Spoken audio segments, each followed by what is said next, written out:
One man for inside we country wey dey go by the name Denji Adeyanju, he na public affairs commentator and he na activist. He don criticize our very own Mr. Peter Obi wey be the presidential candidate of the Labour Party for inside the 2023 general elections.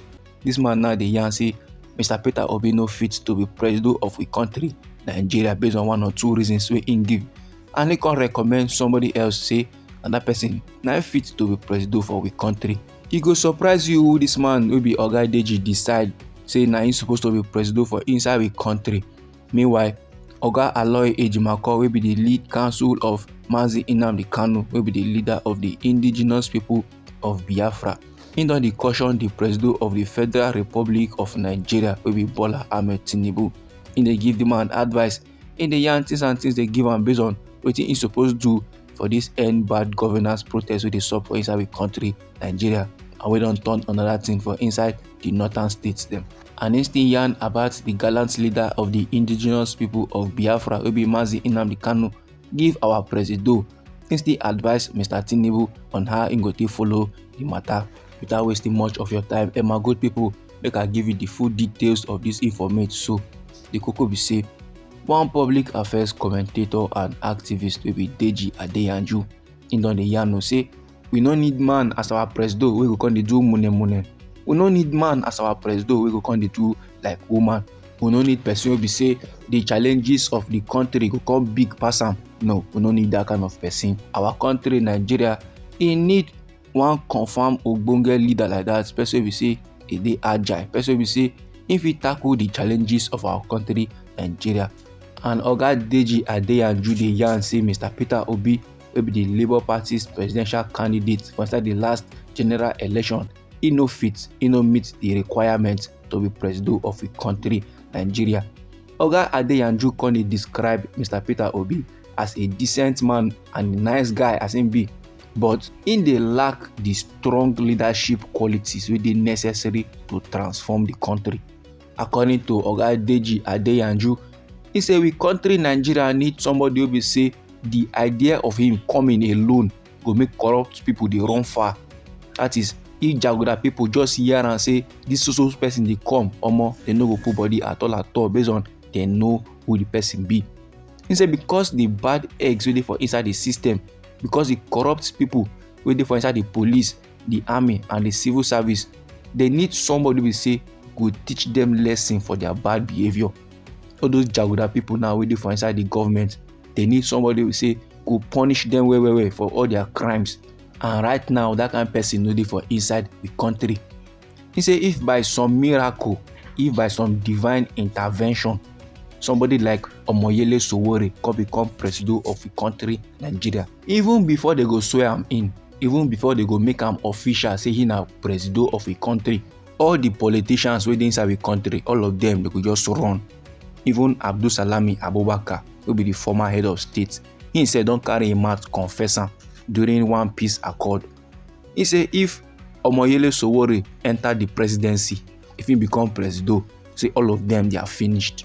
All this one, my good people, it dey come from Oga Denji Adeyanju. He na public affairs commentator and he na activist. This man now don criticize our favorites.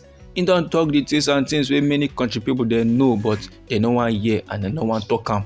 Because normally I know say many of our country people they go dey think am say Mr. Peter Obi into nice to be president of the country. This our president need somebody wey be say the ginger, dey vibrant, man wey go dey give them back to back as e dey hot. But my good people, we know say those ones wey quiet na dangerous pass. So make we no judge. Maybe Mr. Peter Obi get one bad side wey be say he no wan let general public know about. So last e go still boil down to trial. E go still boil down to giving person a chance to prove theirself. You get, as country people now don give Bola Ahmed Tinubu chance to prove himself, we fit still give Mr. Peter Obi chance to prove himself. We fit still give Omoyele Sowore chance to prove himself, and we fit still give Atiku Abubakar of the People's Democratic Party chance to prove himself. So on to the next information I bring come for you, my good people. The tori be say Aloy Ejimakor wey be the lead counsel of Mazi Nnamdi Kanu, wey be the leader of the indigenous people of Biafra IPOB, he don issue wetin they call a caution. Like when they warn somebody wey need dey tell person make him beware, you understand, and in dey yarn dey give the president of the Federal Republic of Nigeria wey be Bola Ahmed Tinubu, and in dey caution Mr. Tinubu about the end bad governance protest wey dey sup for inside the country Nigeria wey don turn another thing for the northern part of the country, and in dey caution Mr. Tinubu wey be our presido about the continued detention of the Biafra agitator wey be the leader of the indigenous people of Biafra, Mazi Nnamdi Kanu. According to Oga Aloy Ejimakor, he say, "Dear Presido Bola Ahmed Tinubu, anybody for this life wey dey advise you to use force against the end bad governance protesters, and anybody wey still dey advise you to persist in the unfair trial and detention of Mazi Nnamdi Kanu, that person no dey do you any favor. That person no want your betterment. That person no want anything wey go good for you and your administration. But actually, that person dey push you so that you go destroy yourself politically. That person wants to see you go down. Mr. Presido Bola Ahmed Tinubu, lead this country with justice and fair play." All this one, Emma, good people, they come from Oga Aloy Ejimakor, and he write and put for an official social media handle for the popular social media platform wey we know as X.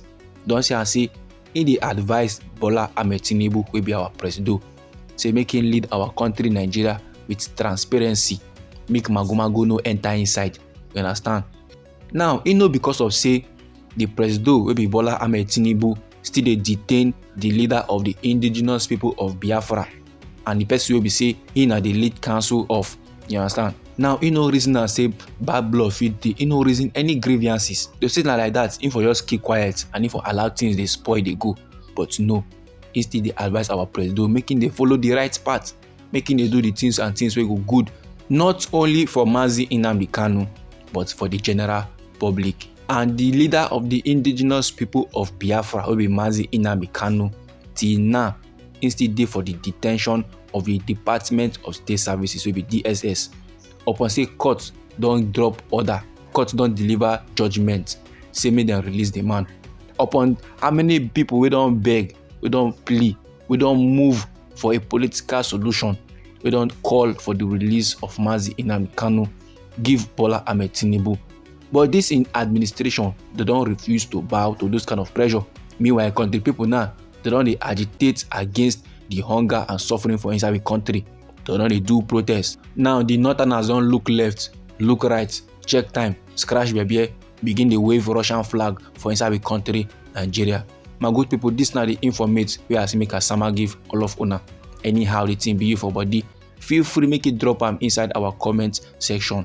You know say na we be Anointed Lady TV, na we dey give una the legit information on the things and things wey dey happen for inside our country Nigeria.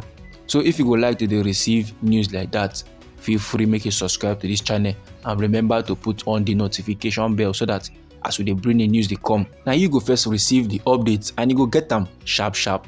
I dey bring another interesting informate for you, my good people. Abeg, no go anywhere.